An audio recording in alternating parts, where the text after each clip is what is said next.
美国为什么要独立？独立战争爆发前都发生了什么？一期视频带你了解北美殖民者为何要起兵反抗英国人。法国和印第安人战争的结束，无论是战后严峻的国家财政问题，还是对殖民地管理的疏忽，这里日渐滋生出的叛逆情绪。总之，很多英国政客们意识到，英属北美殖民地必须接受整顿，以符合帝国对他的要求。在英国政界这种主流观点下，1763年，英国新上任的首相乔治·格伦威尔对殖民地松散的组织形式开启了整顿。首先，针对法国人离开后遗留下的大片土地，格伦威尔政府颁布了1763宣言，禁止殖民者越过阿巴拉契亚山脉向西部发展。英国人的设想是，通过对西进运动的控制，可以很大程度避免与印第安人发生摩擦，继而省去不必要的军事开支。更重要的是，减缓沿海地区人口向内地的流动，还可以把更多的土地投机和毛皮贸易的机会留给英国人。不过，英国政府试图限制美洲殖民者向西部发展的努力，并没有起到什么作用。叛逆的殖民者们仍旧不断朝着西部前进。在收效甚微的1763宣言之后，英国人开始以更加直接的方式加强对殖民地的控制。1764年，英国颁布了糖税法，对从非英国进口的糖征收高额赋税，给予了英国商人在美洲市场事实上的垄断权。此外，为杜绝走私事件，英国政府还为此设立了不由当地人指派陪审团的新的海事法庭来审理案件。这一年的货币法为保护英国债权人权益，英国政府还取消了殖民地议会发行货币的权利。缺乏足够硬通货来满足生活和贸易需要的殖民地经济由此遭到暴击。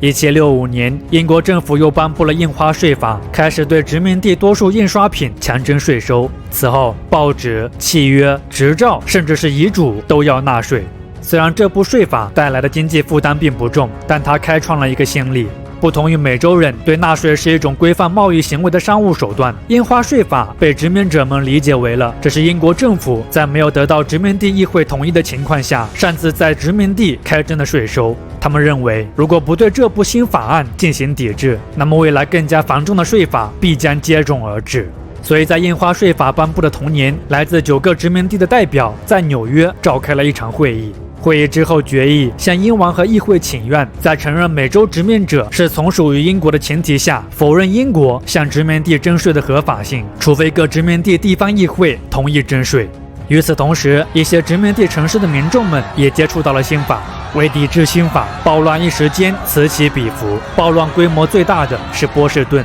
在这里，一个名为自由之子的组织，他们不仅恐吓税务人员和那些不抵制英国货的殖民者，甚至还袭击了亲英官员的府邸。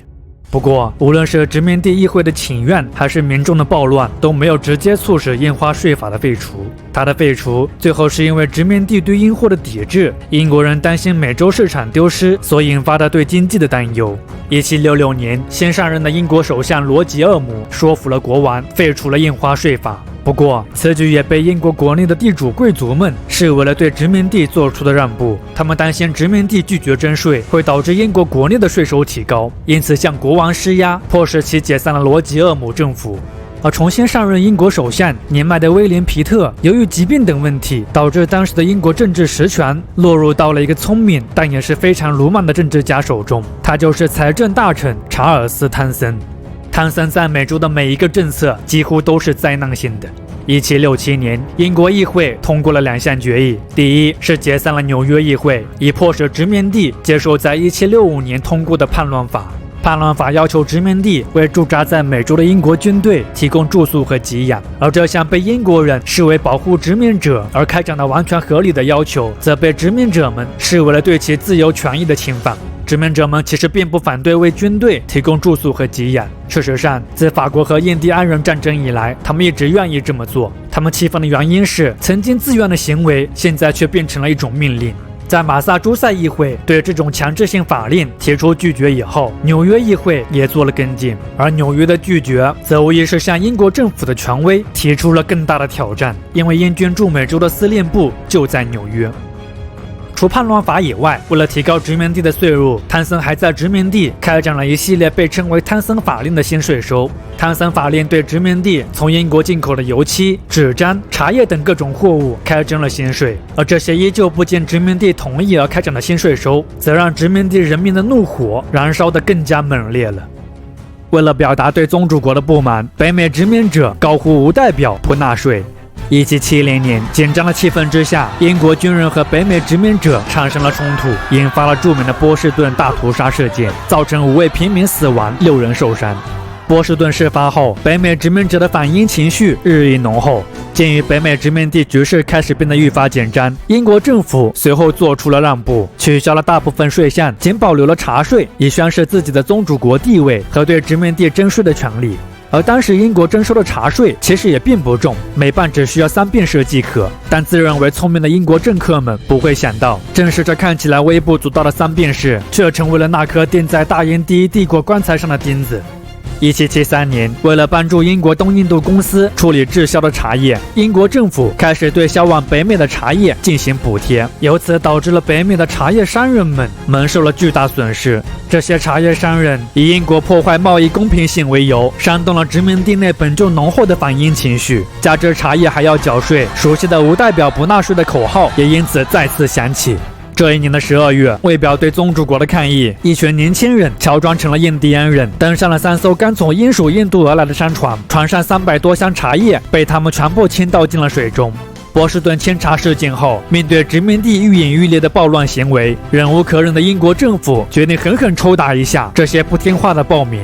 1774年，在对抗最为激烈的马萨诸塞省，英国推行了强制法令，对马萨诸塞省的诸多自治权进行了剥夺。而英国原以为自己的杀鸡儆猴之举可以在殖民地树立起一个榜样，可结果却适得其反。强制法令不仅没有让马萨诸塞被孤立，反而使其成为了各殖民地人们心中的英雄。殖民地的反抗情绪因强制法令的推行变得更加强烈了，越来越多的殖民者对英国议会在殖民地所持有的管辖权产生了质疑。是啊，这些北美殖民者不远万里，历尽艰辛，漂洋过海来到了新大陆，不就是为了逃避曾经在英国困苦的生活吗？明明是英国的压迫和漠不关心把他们赶到了北美，明明是他们依靠自己的艰苦奋斗才换来了如今殖民地的繁荣，英国人凭什么能够夺走他们的财富，夺走他们在这里的权利？美洲殖民者捍卫的自由权利，对当时的许多英国人而言，或许还是个新东西，但在美洲大陆，它不是新的。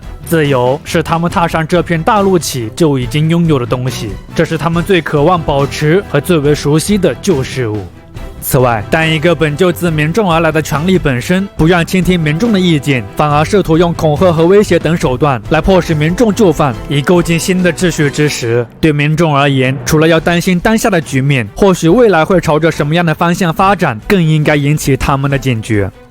面对宗主国对殖民地权力的一步步侵害，北美殖民者们不打算忍气吞声。强制法令推行的同年，在马萨诸塞省和弗吉尼亚省的号召下，除乔治亚省以外的12个北美殖民地的56位代表与宾夕法尼亚省的费城召开了第1届的大陆会议。这56位代表当中，有很多耳熟能详的名字，比如马萨诸塞代表塞缪尔·亚当斯、其弟约翰·亚当斯、弗吉尼亚代表乔治·华盛顿等等。约翰·亚当斯是这届大陆会议的灵魂人物，在其主导下，会议产生了3项重要决议，他们分别是阐述殖民者反抗之原因、殖民地之困境及应得之权利的殖民者权利宣言。为表抗议，决定停止购买英国商品的大陆协定，以及要求撤回强制法令，并重申向英王效忠的致英王请愿书。此外，会议还建立了一个自检团及通信委员会，以保证此后所有爱国主义人士能够及时了解到官方动态。会议之后还决定了要在1775年的5月再次召开会议，以跟进英国方面对此做出的反应。